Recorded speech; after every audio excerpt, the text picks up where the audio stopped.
Hey guys, Endless here, welcome back to the channel. This is part 1 for what if Fem Deku has Requip magic. Let me know what you guys think of this in the comments. Anyways, I hope you guys enjoy. Izumi was waiting in the front of the quirk doctor's office with Inko at her side. Both of them had been there for a few minutes. The said doctor has another patient but had said he would be done shortly. But Inko had made this appointment due to being worried for her daughter. It has been 3 months since she turned 4 and kids usually got their quirk once they reached that age. So she wanted to know if the scarlet-haired girl would awaken her quirk or be classified as quirkless. Inko then looked down towards her daughter who was looking at the floor. She smiled softly and hoped the former wasn't the case. She knows how quirkless people are treated in this society, though she would always love her little ball of joy. The green-haired woman then put her hand over Izumi's scarlet hair. She always loved the color of her daughter's hair. But said girl never liked it. She always complained about how bright her hair was. Inko had thought that it was a pity. It made her daughter unique in her own way, just like her grandmother. She then noticed her daughter was giving her a confused look. Inko chuckled a bit and thought, "Oh, I spaced out for a second there." Inko was about to speak to her daughter, but that's when the door in front of them had opened. Both of them watched as a mother and son walked out of the room. Then shortly after, the quirk doctor had walked towards the door and held it open for the duo. Who for their part, once they saw this, they both got up from their seats and walked inside the room, with the man following shortly after. He was an older man with a small frame and big round glasses. He sat down in his chair and gestured for the two to sit on the 2 chairs in front of him. Izumi and Inko did so, and that's when the man spoke to the scarlet-haired girl. "All right, you don't mind needles, right?" the man asked.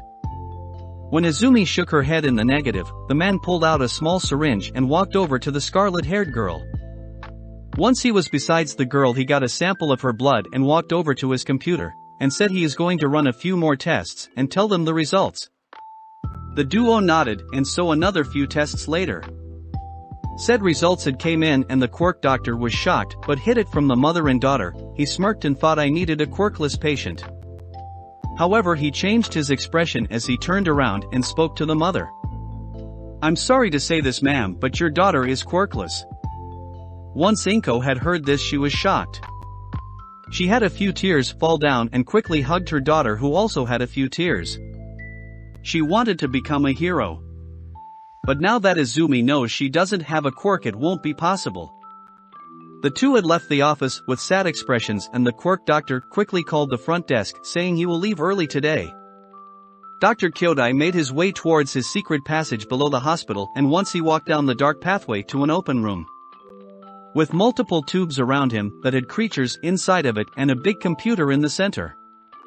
He then sat down on the chair in front of the computer and started typing away. The man knew finding quirkless people were rare. He had waited to find someone who didn't have a quirk for a side project. The doctor looked over his shoulder towards the lacrima there. It was one of the 12 left in the world. Supposedly 600 years ago there was something called magic, but it had just disappeared without a trace. They only had found these magic lacrima 2 years ago in an island on the middle of the ocean. He knew they were called lacrimas because he had been studying them extensively. Kyodai wanted to know what would happen when someone without a quirk has one of these lacrimas infused inside of them. He had tried it with someone that had a quirk, but said person had died the minute he placed it inside of him. However, this time he will be careful, as he thought this. The screen lit up and a figure could be seen on the other side. "Doctor, why have you called me? Is it about the Noma you have been working on?" the man asked questioningly. However, Kyodai just shook his head in the negative and spoke. "The Noma was developing nicely. I wanted to ask a favor from you." The man raised an eyebrow and was intrigued. When the doctor had a favor to ask, it would usually be something interesting. After a minute of thinking it over, All for One just shrugged and gestured him to ask what he needed. When the doctor noticed this, he quickly sent a file to All for One and spoke. "Can one of your underlings bring me this girl to the base in the forest?" All for One noticed the file and saw a scarlet-haired girl. He looked at the doctor and wondered why he wanted this girl. He read over the file and noticed she was quirkless. Okay, now his interest was piqued. He wanted to see what the doctor had planned. Alright doctor, it will be done, she will be there by nightfall. And with that the call ended. After the call had ended, Kyodai had put the lacrima in a briefcase. It would take him a month or so to make what he needed. So with it he left his secret base and made his way towards the place where he told Kurogiri some coordinates to teleport him to the base in the forest. But back with Izumi. She was in her room crying in the corner of her bed. Once they had made it home, she went in her room and started to tear up. Her mother had tried to comfort her, but chose to leave her alone for now. She was making dinner for the both of them, but that's when she heard banging at her door. Being curious, she walked over and made sure the stove was on low. She put her apron to the side and was about to open the door, but suddenly got a bad feeling. She peeked into the peephole and noticed two men with their face covered by black masks. She then noticed that they had guns in their hands. Inko looked over to the couch at the side of the door and pushed it. She stopped once it was now in front of said door, and Inko guessed the men heard this and was now trying to break the door down. Now being frantic, Inko ran towards her daughter's room, all the while grabbing her phone that was on the table. Once she was inside said room, Izumi looked up and stared at her mother. She was talking to someone on the phone. The scarlet-haired girl was about to ask what was wrong, but that's when she heard the banging at the front door. It sounded like someone was trying to break in. Her eyes went wide and stared at her mother, who spoke after a moment. She had just called the authorities and the heroes would be here shortly. Inko put on a brave face and smiled at her daughter. Sweetie, I need you to be strong for me, okay? When the little girl looked at her with a frightful face, Inko almost broke down in tears. But she wouldn't allow anything to happen to her baby. The green-haired woman made it towards the window and gestured her daughter to come here. Izumi, now being even more scared, shook her head no. They were 4 stories up, she wouldn't survive the fall. However, once she saw her mother's determined face, she nodded and walked over towards her. But as she did, they heard a loud bang at their front door, and once Inko had heard this, she smiled at her daughter and spoke into her ear. Don't worry, I will hold them off, sweetie, just know that I will always love you. She then kissed her daughter's forehead. Said girl was now crying again. She was about to speak, but that's when they heard footsteps coming towards them. Inko had heard this and used her quirk to lock the door, and she moved the dresser in front of said door. The woman then turned around and smiled at her daughter. Do you trust me, sweetie? Once Izumi nodded, Inko leaned over the window with her daughter still in her arms. She strengthened her resolve, and that's when the little girl spoke. I love you, Mom, don't worry, I will get a hero and come back for you. Inko had a tear fall down, and as this was happening, the 2 men were banging on the door. Izumi watched as her mother slowly lifted her out of the window and carefully let go of her. But as she let go, Inko had activated her quirk. The woman then slowly moved her daughter towards the ground with her outstretched hand. When her daughter was halfway, Inko started feeling drowsy. It was like she was about to fall unconscious. When her control slipped for a second, Izumi screamed in fear, which caught the 2's attention. They looked at one another and one ran out of the apartment complex. Once Inko had heard this, she outstretched her other hand towards her daughter and screamed in her mind, no, I won't fail, I won't let them hurt her. Inko now had blood coming out from the side of her mouth from quirk overuse, but she still lowered her daughter down towards the ground. However, when she was almost there, the door had been pushed open. Inko turned around and stared at the man in fear. Quickly looking down towards her daughter, she tried to make sure she got down safely. The man saw this and growled, is that your brat we heard outside? He grinned and said, don't worry, we won't kill her. But you, however, he aimed his gun towards Inko's head and pulled the trigger.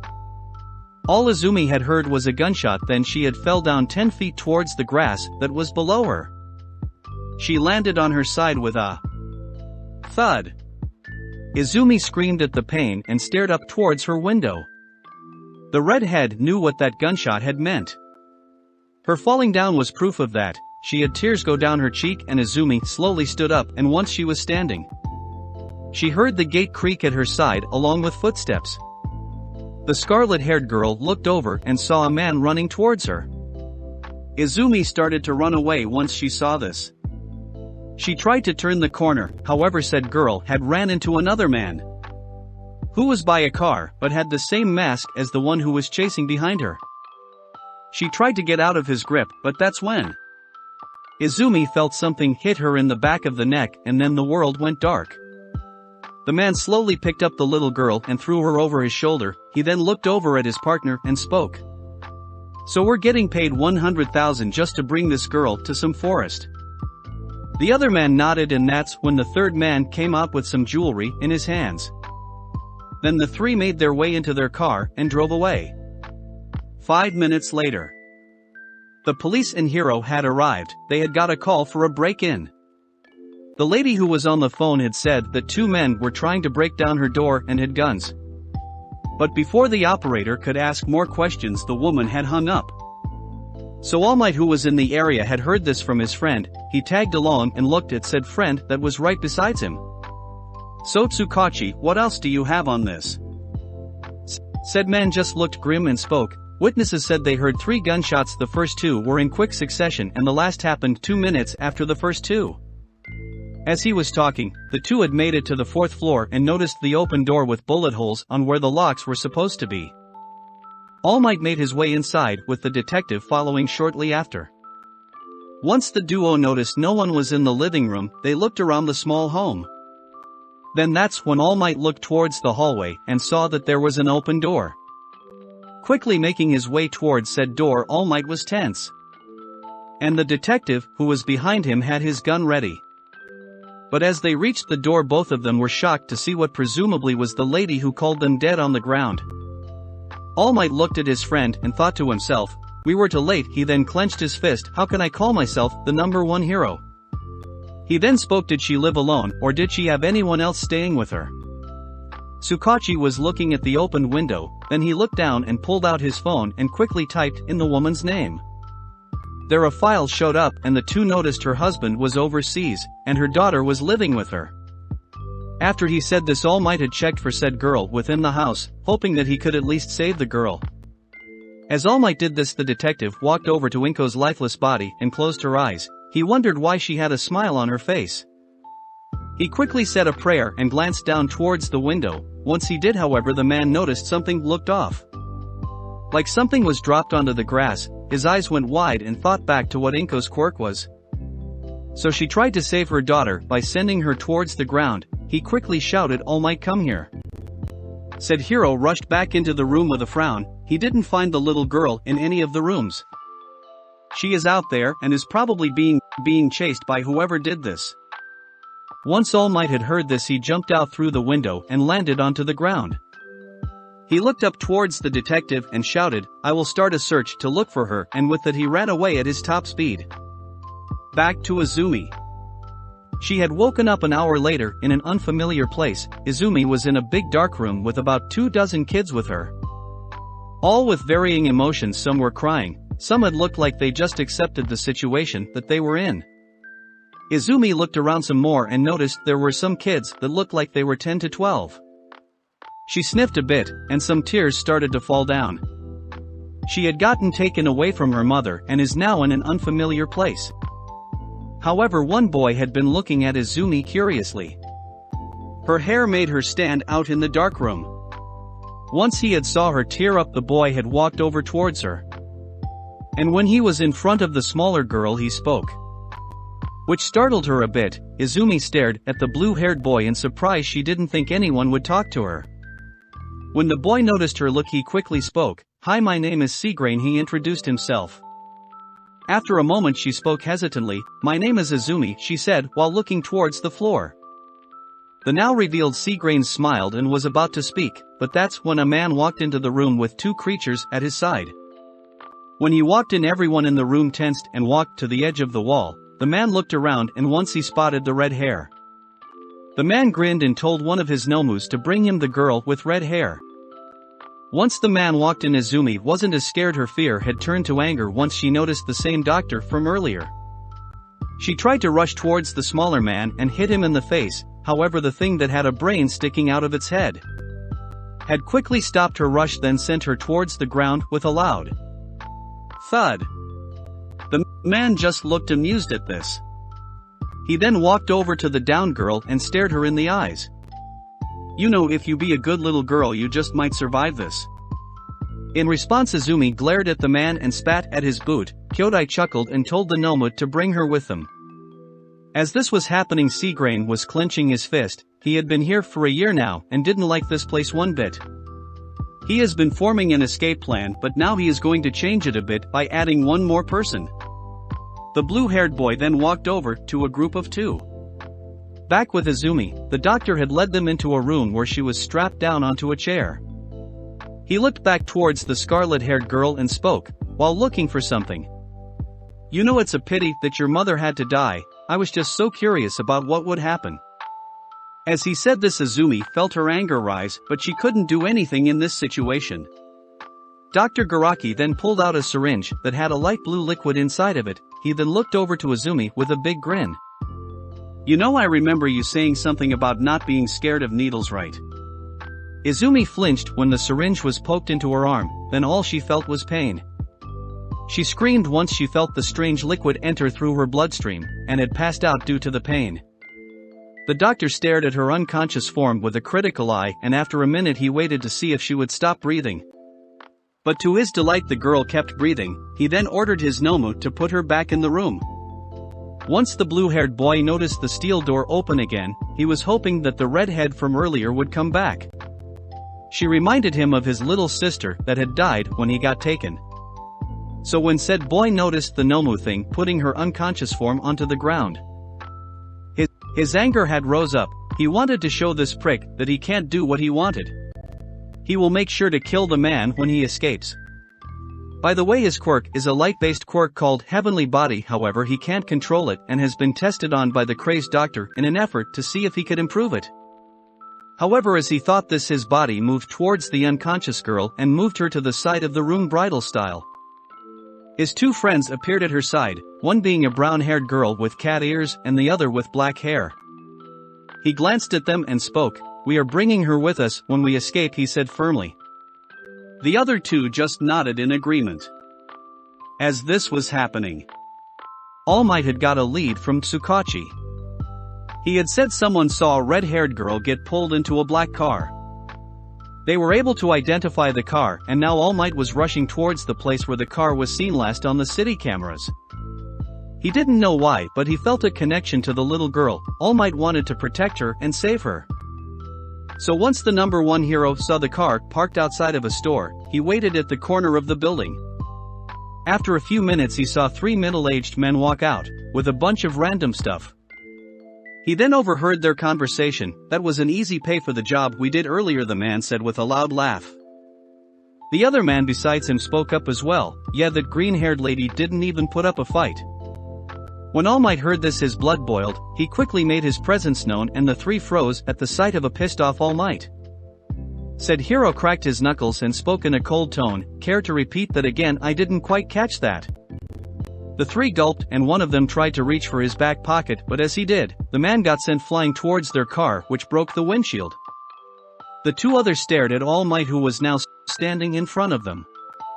He then spoke, "So will you 2 try something stupid like that guy, or will you come with me willingly?"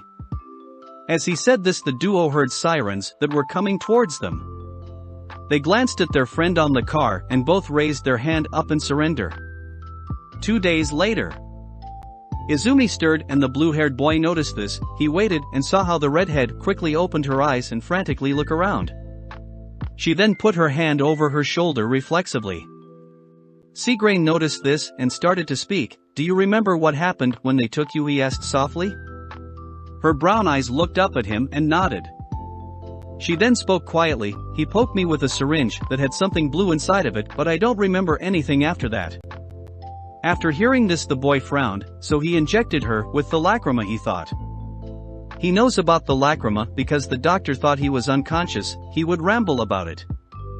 But unknown to the man, Seagrain was just pretending to be unconscious, so he overheard a lot of stuff. He thought some villains are pretty stupid for monologuing all the time. That's when Izumi's voice brought him out of his thoughts. "Why do you care about me so much?" she asked curiously. "I mean, you barely met me." After hearing this, the boy chuckled. "Maybe you could say it's because you remind me of my little sister." When he said that, Izumi had noticed his somber tone and sad look. She was about to apologize, but Seagrain spoke up. "It's also because of your hair, it's a beautiful color." He then had a smile. "Since you didn't tell me your last name, it should be Scarlet." Izumi touched her hair unconsciously and thought about it for a moment. She then remembered how her mother always liked her hair and would tell her stories about her grandmother. Tears had fell down from her cheek at the thought of her mother, and Seagrain had noticed this. He was about to apologize, now feeling like an idiot for making her cry. But Izumi had spoken up. "Thank you," she smiled at the other boy and continued. "You're the second one to compliment my hair after my mother." As he was talking to her, 2 others had walked to his side. Izumi looked at the 2 curiously, and once they noticed her gaze, they quickly introduced themselves. "Hi there, my name is Lily," the one with the cat ears said. The one on the other side of the blue-haired boy spoke up after her. "And my name is Simon, it's nice to meet you." Izumi was about to introduce herself, but that's when the girl with the cat ears spoke up. "So your name is Izumi Scarlet, right?" she said with a soft smile. After hearing this, the red-haired girl just smiled back and nodded. So this would go on for another 3 weeks. The doctor would inject Izumi another 3 times and hoped for something to happen, but when nothing did happen, he went on to plan B. So now the old man was staring at the tube in front of him. It has blue liquids being poured inside of it. He had sacrificed 2 lacrimas to make enough to fill said tube. Kyodai then spoke. "This will either kill her or let her awaken her magical power." But as he said this, Seagrain had heard this and knew they need to leave soon. He was strapped on the chair behind the man and wondered why he kept leaving him here when he was unconscious. 30 minutes later. All Might and a few other pro-heroes were making their way towards the base in the forest. The 3 men he had captured didn't want to talk about where they left the girl. But after 3 weeks, they had cracked and told them where they were. He got his former sensei to come along as well. And a few other pro-heroes such as Endeavor, Eraserhead, and Best Jeanist. Back inside said base. The doctor had submerged Izumi into the tube about 30 minutes ago, and was glad she was still breathing. He was hoping that this would work. However, as he thought this, he heard a bang at where he locked the kids up. Once he realized this, the doctor yelled at the Nomus to stop those brats and put them back into their cell. The doctor then turned around and continued to monitor the girl. Flashback to a minute earlier, Seagrain had been concentrating ever since they had took Izumi.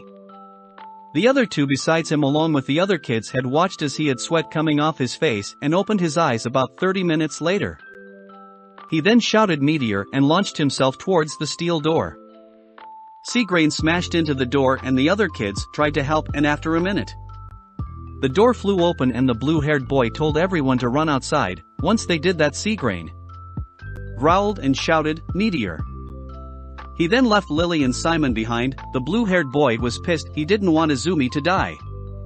Said 2 saw Seagrain move in a white light towards the end of the hallway. The 2 had quickly followed after him, hoping they weren't too late to save Izumi. As this was happening, All Might had found the base and were about to enter, but that's when they saw a bunch of kids running out of the building. The pro-heroes were shocked at this and quickly went to aid them, while All Might and Endeavor had rushed into the building after they saw their conditions. Hoping to find whoever did this to the kids, they all were wearing rags as clothes and looked thin. As Seagrain rushed towards the room that Izumi was in, he noticed the Nomus that left said room. He tried to rush past them, but one of them launched a punch towards his face. Said boy put his guard up and blocked, but got sent back towards his 2 friends that caught up to him.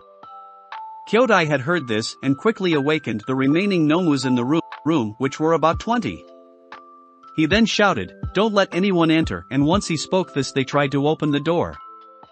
But as they did, the Nomus that he had sent out earlier had got sent crashing into the room.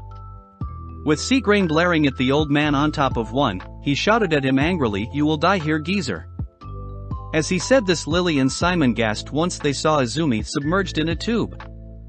However, Garaki just chuckled, then it turned to a full-blown laughter. "You know how much I put into this project of mine.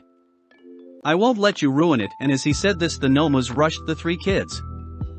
Once Seagrain saw this, he put his arms in a downward cross and shouted, "Let the 7 stars have judgment on you.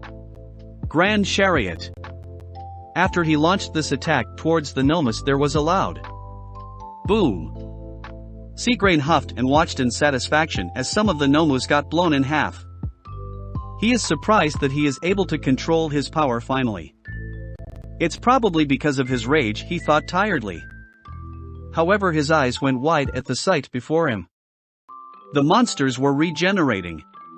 After the doctor saw their reactions, he chuckled darkly. What did you think, they will be defeated so easily? The monsters then rushed towards the trio once again, and Seagrain gritted his teeth when one of the Nomus punched him towards the ground. Simon and Lily were dodging some of them but were getting overwhelmed. The blue-haired boy then shouted, "Meteor!" and launched himself at the Nomus. Once he reached them, he knocked them all towards the ground with a loud crash. But as he did this, Seagrain had felt like his body was giving out on him. However, he ignored this and shouted towards Simon, "Save her, we will cover you." After Simon heard this, he nodded and readied his quirk. Once Garaki saw this, he ordered the Nomus to attack the black-haired boy. As they rushed him, Lily and the blue-haired boy held them back. After a second, the room went dark and Simon teleported in front of Izumi's tube and launched a punch towards the glass. When the doctor saw this, he shouted, "No."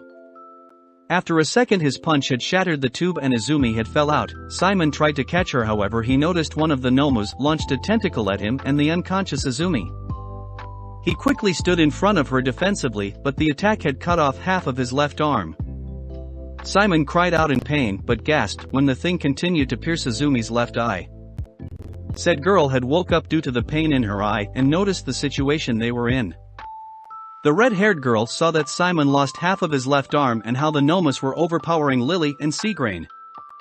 Her eyes went wide when a Nomu was about to kill Lily. She screamed in anger, and as she did, a purple aura had appeared around her. Once Garaki had saw this, he started to laugh like crazy. It worked, he shouted in joy. However, he soon gasped once he saw swords appearing from thin air all around her. Then he noticed that they were aimed at the Nomus and him. He quickly ran over to a small Nomu in the corner and teleported away with Johnny. Not a second later, the swords were launched towards the Nomus at high speeds, which pierced each and every one of them in the head. Izumi stared in shock. She thought that she was quirkless. She then felt dizzy and was about to fall, but that's when Seagrain caught her before she did. He smiled towards the girl in his arms, and was glad that she was still alive. However, his smile fell when he saw Simon nursing his severed arm. But Simon had a smile on his face. He too was glad Izumi was alright. Lily panted and used her quirk to summon a cat rope that tightened around the black-haired boy's arm, which had stopped the bleeding. However, as they were making their way outside, they were stunned at the two heroes before them. All Might and Endeavor saw the four kids. They quickly ran over to them, and All Might tried to check if Izumi was okay. But as he did, the number one hero noticed how Seagrain tensed when he tried to grab Izumi. All Might then spoke after a second of silence, "Don't worry, young man, I don't wish to harm her." After he heard this, the blue-haired boy handed over the scarlet-haired girl to the number one hero. Said hero frowned once he saw her left eye was bleeding. He looked over towards the other boy and saw that his arm had been cut off. He picked up Simon as well and spoke to Seagrain, "I will take them both to the hospital if you want. Endeavor could take you there." At his nod, All Might left with the two in his arms, dashing at a fast pace towards the hospital, all the while making sure the two kids in his arms were secured. 1 month later, All Might had adopted Izumi, and said girl had changed her last name to Scarlet. She also learned that her power is called Requip. With this, she is able to summon swords and change into different armors. Also, Seagrain got taken in by Best Jeanist. Lily had got taken in by Eraserhead. He was persistent on adopting her due to her quirk, reasoning that he can show her some of his capture moves. And Simon had got taken in by Gran Torino.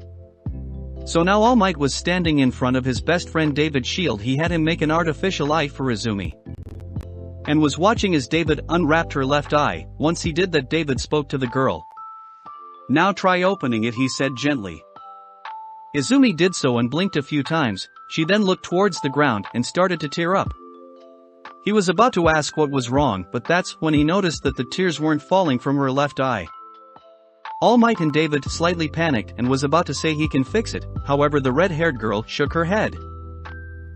I like it just the way it is. She then smiled sadly at the two and spoke once again, there is no tears on this eye because I probably dried them out. Also Simon had got a robotic arm from David which he liked. Time skip 10 years later. During this time Izumi had complete control of her Requip and is able to summon about 200 swords after a minute or two and now has over 40 armors to choose from. She had also grown to 5'6". So now said girl was standing in front of UA High with Lily at her side. She turned over to said cat girl and smiled towards her. In which said girl smiled back, then the two entered UA to take the entrance exams. As they entered, two sets of eyes had watched them on top of a building. One being the number 3 hero Jalal. And the other being the number 9th hero Yami, that being Simon. Also both Simon and Seagrain are 4 years older than Izumi and Lily, so that's why they are already pro heroes. But that is the end of this part. If you enjoyed this part, let me know in the comments. Also leave a like for a cookie.